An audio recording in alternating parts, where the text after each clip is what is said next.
ఎవరు పడితే వాళ్ళు ఎలా పడితే అలా ఫ్లోలో చదవడానికి ఉండదు Okay. ఇట్లాంటి మంత్రాలు కొన్ని.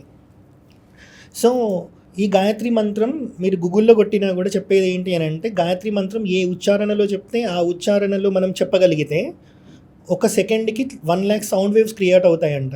ఓకే, నోట్లో అది గర్భాలయంలో మీకు ఎలాంటి డిస్టర్బెన్సెస్ ఉండదు, ఈకో కూడా వస్తుంటుంది. అవును, రిఫ్లెక్షన్ సౌండ్స్ పడుతుండే, రీసౌండ్ వస్తుంటుంది. సో దానివల్ల చాలా విశిష్టత పొందుతుంది. ఓకే, మంత్రాలు తగిలి మంత్రాల వల్ల. ఆ రాయికి ప్రాణప్రతిష్ఠ అయ్యాక పవర్ వస్తుంది. ఇందాక కూడా మనం మాట్లాడుకున్నాం కదా, అయోధ్య రాముడి విషయంలో కూడా ప్రాణప్రతిష్ఠ చేసే ముందు ఒకలాగున్నారు, ఎగ్జాక్ట్లీ. ప్రాణప్రతిష్ఠ చేశాక ఆయన విగ్రహంలో కళ వేరే వచ్చేసింది.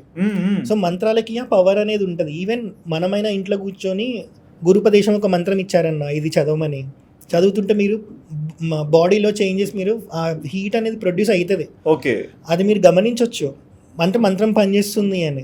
కానీ ఒక గురుపదేశంతో ఎలా చదవాలి అలానే చదవాలి. గుడిలో అవి నిత్యం జరుగుతూ ఉంటాయి కాబట్టి విగ్రహానికి ఆ పవర్ అనేది ఖచ్చితంగా వస్తుంది అన్నట్టు. ఓకే. సో కొండ మీద ఇంకోటి ఏమి ఉండదు, ఆ పవర్ అనేది అక్కడ ఎక్కువ ఉంటుంది కాబట్టి మనం స్వామివారు అక్కడ వెలిసారన్నట్టు. ఓకే.